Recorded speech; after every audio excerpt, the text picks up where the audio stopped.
Hello students, welcome back to our YouTube channel. Let's further continue our topic of statistical physics, and in this video we are going to discuss about the one of the type of statistics, that is Maxwell-Boltzmann statistics. So our topic of today video is Maxwell-Boltzmann statistics. ठीक है, या फिर आप ये भी बोल सकते हो, या दूसरा जो नाम होता है इसका होता है बोल्ट्जमैन डिस्ट्रीब्यूशन लॉ. ठीक है, तो मैक्सवेल बोल्ट्जमैन स्टैटिस्टिक्स, या फिर क्या कह सकते हो आप, बोल्ट्जमैन डिस्ट्रीब्यूशन लॉ. ठीक है, तो देखो ये एक टाइप की स्टैटिस्टिक्स करेंगे, फिर इसके बाद दूसरी और फिर तीसरी, है ना. तो तीनों में अप्रोच सेम रहेगी. तो अगर आपको एक समझ में आ गई तो फिर जो है आगे आपको प्रॉब्लम नहीं होगी. ठीक है, देखो सबसे पहले तो हम किसकी बात करते हैं, हम डायनेमिक सिस्टम की बात करते हैं. ठीक है, जिसके अंदर कितने मॉलिक्यूल्स हैं, मान लो n मॉलिक्यूल्स हैं, और मॉलिक्यूल्स भी कैसे हैं आपके, डिस्टिंग्विशेबल मॉलिक्यूल्स हैं. ठीक है, फिर हम क्या लेते हैं कि एनर्जी लेवल्स, एनर्जी इंटरवल लेते हैं. ठीक है, मान लो उनकी एनर्जी U1, U2, U3 है के इंटरवल्स में, और नंबर ऑफ पार्टिकल्स क्या है, N1, N2, N3 और Nk. ठीक है, फिर हमारा काम क्या रहेगा, हम सबसे पहले क्या डिफाइन करेंगे, W, that is thermodynamic probability, है ना. बेसिक अप्रोच से ही चलेंगे, W निकालेंगे, फिर उसका डिफरेंशिएशन करेंगे, उसको 0 के बराबर पुट करेंगे, फिर दो अलग कंडीशंस लगाएंगे, क्या, एक तो पार्टिकल कांस्टेंट और एक टोटल एनर्जी कांस्टेंट. तीन इक्वेशन अलग अलग आई, उन तीनों को क्या करेंगे, एक इक्वेशन में रिड्यूस करेंगे. तो अगर आपने पहले वाली वीडियो नहीं देखी है, बेसिक अप्रोच तो ऑफ 3 काइंड ऑफ स्टैटिस्टिक्स, तो पहले आप वो देखें, उसके बाद ये वाली देखें. ठीक है, तो क्योंकि हमारा काम वही हो चुका, अब तो हमें बस उन चीजों को फॉलो अप करना है. ठीक है ना, तो हम क्या करके चलते हैं, हम कंसिडर करते हैं ए डायनेमिक सिस्टम. ठीक है, कंसिडर क्या, a dynamic system, consider a dynamic system. ठीक है, कंसिस्टिंग ऑफ या कंटेनिंग क्या, n मॉलिक्यूल्स. ठीक है, n मॉलिक्यूल्स. ठीक है,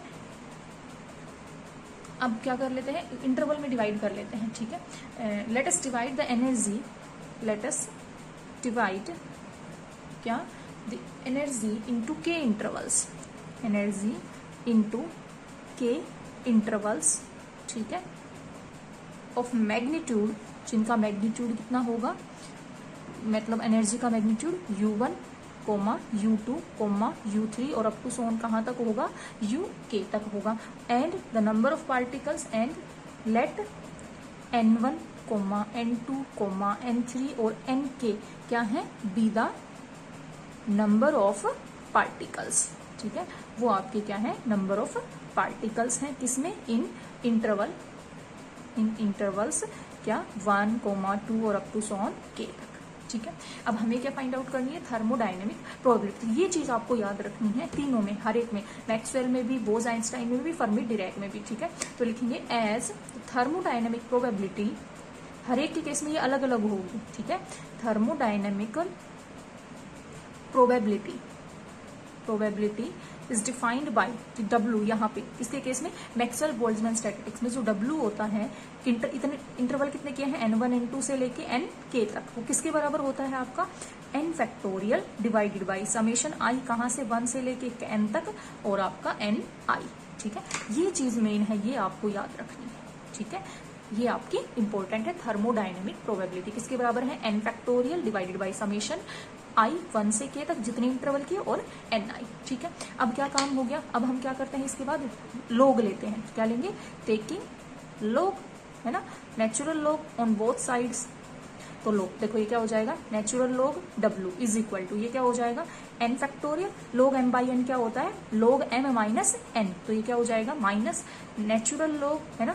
फिर समेशन क्या है, समेशन i 1 से k तक, नेचुरल लॉग और Ni. यही हो गया. ठीक है, आ गई बात समझ में, यही है ना. अब देखो एक और बात, आपको पता है जब भी क्या हो, n की वैल्यू क्या होती है हमारे पास, अगर n की वैल्यू ज्यादा होती है तो हम क्या लेते हैं वहां पे, कि जो लोग n फैक्टोरियल है वो किसके बराबर होता है, हम क्या यूज करते हैं, स्टिरलिंग अप्रोक्सीमेशन. आपने पढ़ा होगा पहले, है ना, मैंने बताया था. स्टिरलिंग अप्रोक्सीमेशन क्या होता है, जब n की वैल्यू बहुत ज्यादा लार्ज हो तो नेचुरल लॉग n फैक्टोरियल कैसे खुलता है आपका, n log n minus n, ऐसा ही खुलता है ना, n log n minus n के तरीके से खुलेगा. ठीक है, आ गई बात समझ में। तो अब हमारा काम क्या है, वही है, हम क्या करेंगे यहाँ पे स्टिरलिंग अप्रोक्सीमेशन लगाएंगे। क्या लिखेंगे, यूजिंग स्टिरलिंग अप्रोक्सीमेशन। ठीक है, डेरिवेशन है और कुछ भी नहीं है इसमें जस्ट। तो देखो आपका क्या हो जाएगा, इधर तो नेचुरल लॉग W, ये तो एज इट इज, ये क्या खुलेगा n log n, है ना, फिर माइनस क्या होता है, कैसे खुलता है, natural log n factorial n log n minus n। ठीक है, तो ये माइनस आपकी बुक में गलत दे रखा है, यहाँ n फैक्टोरियल दे रखा है, वो n होता है। ठीक है, n log n minus n हो गई पहली वाली टर्म, फिर क्या है माइनस, फिर अंदर क्या है समेशन i 1 से k, फिर ये फिर से log n है तो कैसे खुलेगा, n i हो जाएगा, फिर log n i, फिर माइनस क्या होता है n, है ना, समेशन i 1 से k, तो ये क्या हो जाएगा n i। ठीक है, ये क्या लगाई हमने स्टिरलिंग अप्रोक्सीमेशन। खोलो इसको, देखो n log n minus n, ये क्या है माइनस समेशन i। देखो अगर मैं इंटरवल नहीं लिख रही हूँ तो अंडरस्टूड है i 1 से कहाँ तक है, k तक है। ठीक है, n i natural log n i, अभी क्या है समेशन, सभी क्या है सारे जो नंबर ऑफ पार्टिकल्स है उनका सम, और ये किसके बराबर होता है, n के बराबर, है ना, समेशन i n i किसके बराबर होगा, n के बराबर होगा, है ना। तो ये तो माइनस और ये माइनस माइनस क्या हो गया प्लस, तो ये क्या हो गया एक दूसरे से कैंसिल, तो क्या बचा n natural log n minus summation i n i natural log और n i, ये क्या आया हमारे पास नेट लॉग W, है ना। फिर हम क्या करते हैं इसका डिफरेंशिएशन, और इसको क्या करेंगे जीरो के, क्योंकि हम यही तो करते हैं, d log W को किसके बराबर, जीरो के बराबर, है ना। तो क्या करेंगे डिफरेंशिएटिंग इक्वेशन एंड, और फिर क्या करेंगे इक्वेटिंग टू, इसको इक्वेट कर देंगे किसके बराबर, जीरो के बराबर।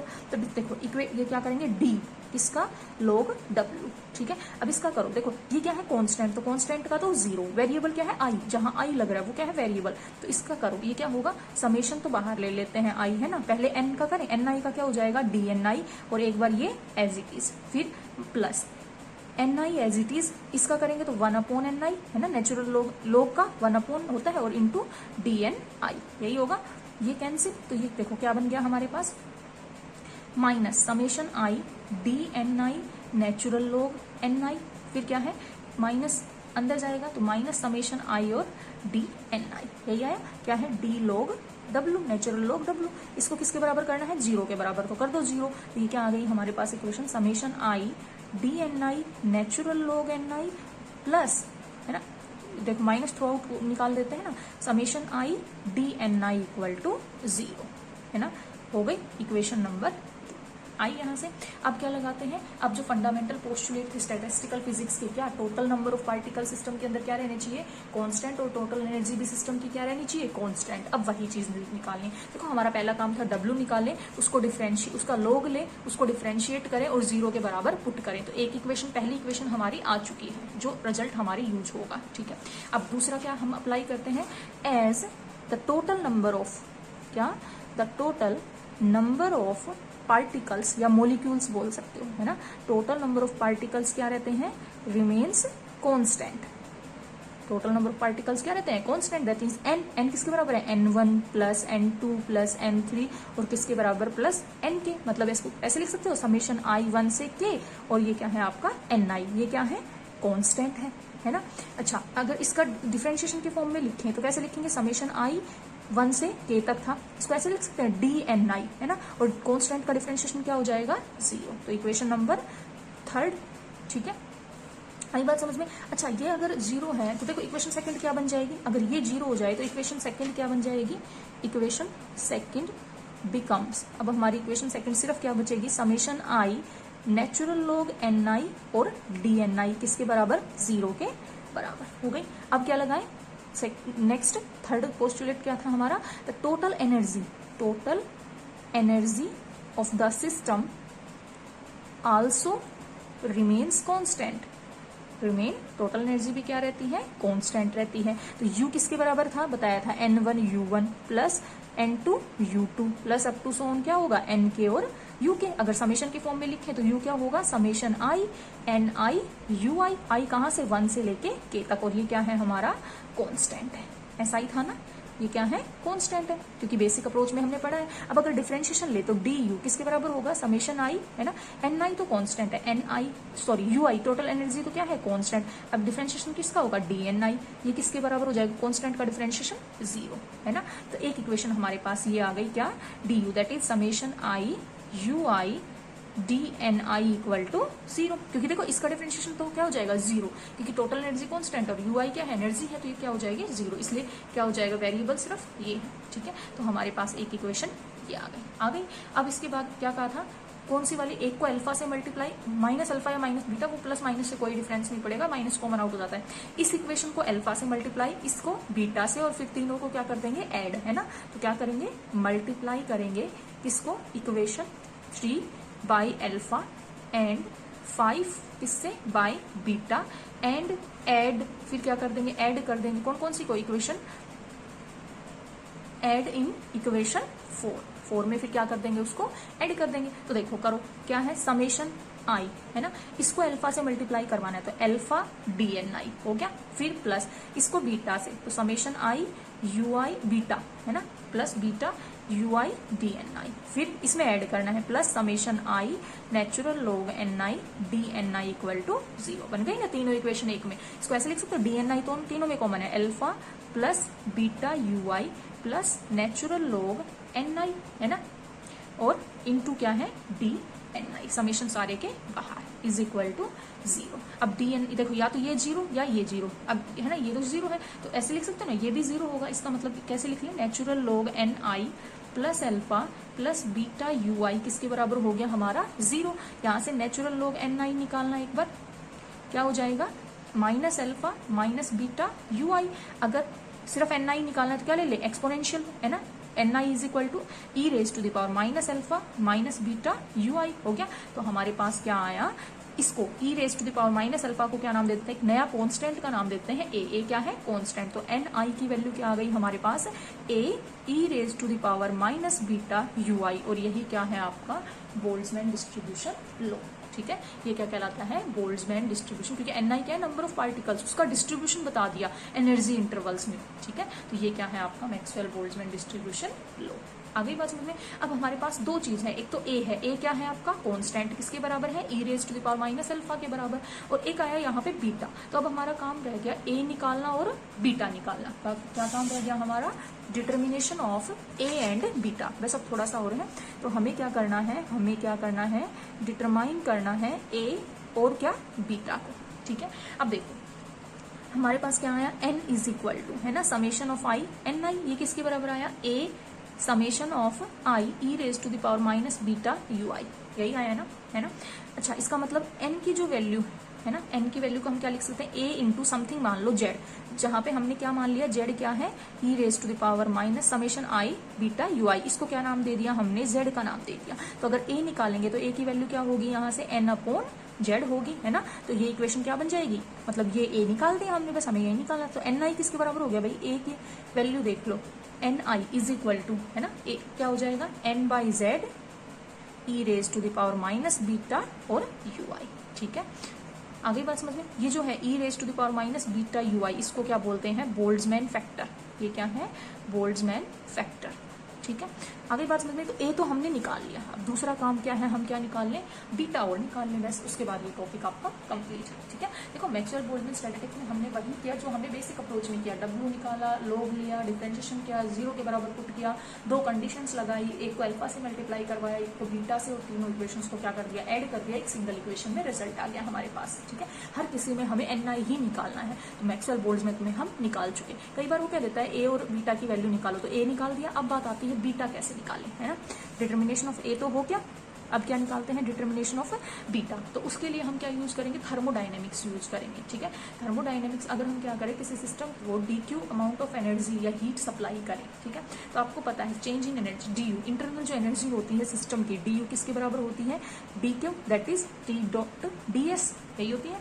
अगर हम यहाँ से डी एस निकालें तो डी एस किसके बराबर हो सकती है डी यू अपॉन टी, ऐसे लिख सकते हो ना। अच्छा, एक आपने एंट्रोपी का रिलेशन पढ़ा है, एज एंट्रोपी इज रिलेटेड, अभी पहले लेक्चर्स में ही entropy S is equal to क्या था के नेचुरल लॉग डब्ल्यू, एंट्रोपी का किसके साथ थर्मोडायनेमिक प्रोबेबिलिटी के साथ। लेकिन हमें यहाँ क्या चाहिए डीएस, तो यहाँ डिफरेंशिएशन कर दो, डीएस इज इक्वल टू क्या हो जाएगा के D of natural log W. अब डब्ल्यू आप पता है डब्ल्यू, अभी अभी नेचुरल लॉग डब्ल्यू की वैल्यू देखो यहाँ पे क्या थी, ये डी है ना, ये वैल्यू क्या कर दें पुट कर दें, ये तो अभी निकाल के आए हैं ना।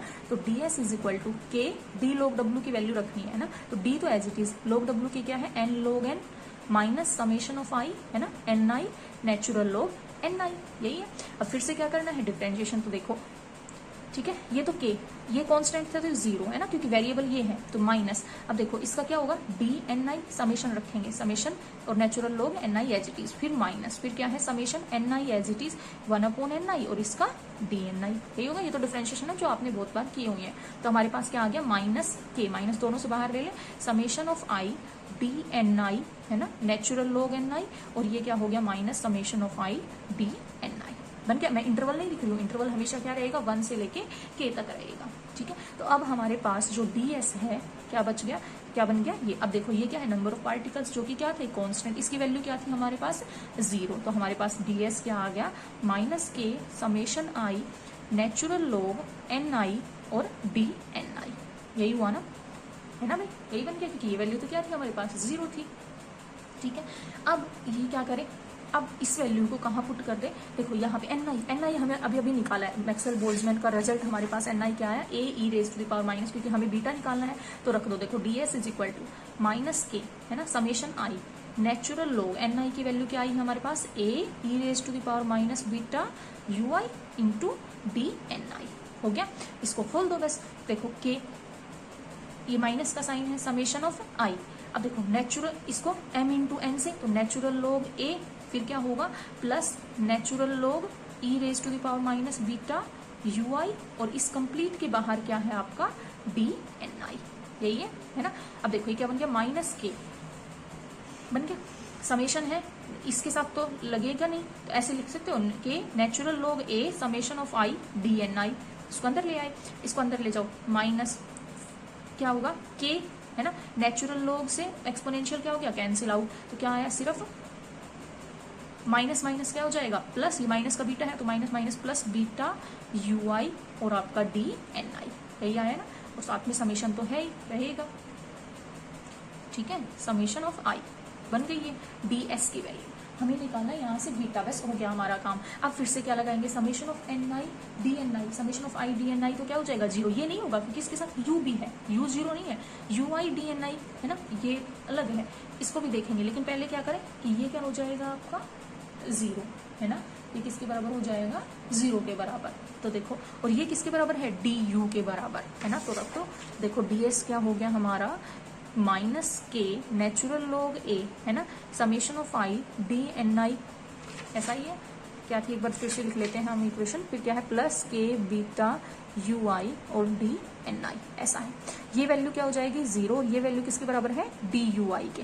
देखो D S is equal to क्या हो गया, के बीटा और डी यू आई, या समेशन हटाओगे तो सिर्फ डी यू लिख सकते हो, है ना। तो यहां से देखो ये आ गया आपका डी एस की वैल्यू, ठीक है। एक हमने अभी भी एक तो ये इक्वेशन, और एक हमने डी एस को क्या लिखा था, देखो D you by D T, एक हमने डी एस को क्या लिखा था, डी यू बाई टी, ठीक है। तो यहां से कंपेयर करवा दो, तो डी यू बाई टी किसके बराबर हो गया, के इंटू बीटा डी यू, तो देखो ये तो डी यू, ठीक है, दोनों तरफ, है ना। अगर हमें क्या निकाल, मतलब 1 बाई टी किसके बराबर है, के इंटू बीटा, और हमें क्या निकालना है बीटा, तो बीटा की वैल्यू क्या हो गई 1 बाई के टी, यही हमें फाइंड आउट करना था, ठीक है। तो ए निकाल दिया और बीटा निकाल दिया, बाई चांस पूछ ले बीटा का, है ना, लेकिन मेन तो क्या है, मैक्सवेल बोल्ट्जमैन डिस्ट्रीब्यूशन लो है यहाँ तक का, ठीक है। उसके बाद अगर ए और बीटा भी पूछ लेता है तो आपको निकालना आना चाहिए, ठीक है। तो ये थी आपकी मैक्सवेल बोल्ट्जमैन स्टैटिस्टिक्स, देखो तीनों में ही सेम अप्रोच रहेगी बिल्कुल, जो आज किया है वही, ठीक है। तो यहाँ पे ये टॉपिक कंप्लीट होता है, टॉपिक क्या आपकी सेकेंड यूनिट यहाँ पे कंप्लीट होती है, इसके बाद नहीं अभी थोड़ी रहती है, सेकंड का ही पोर्शन है वो, फिर थर्ड आएगी, ठीक है। तो यहाँ पे मतलब आपका ये टॉपिक कंप्लीट होता है, ठीक है।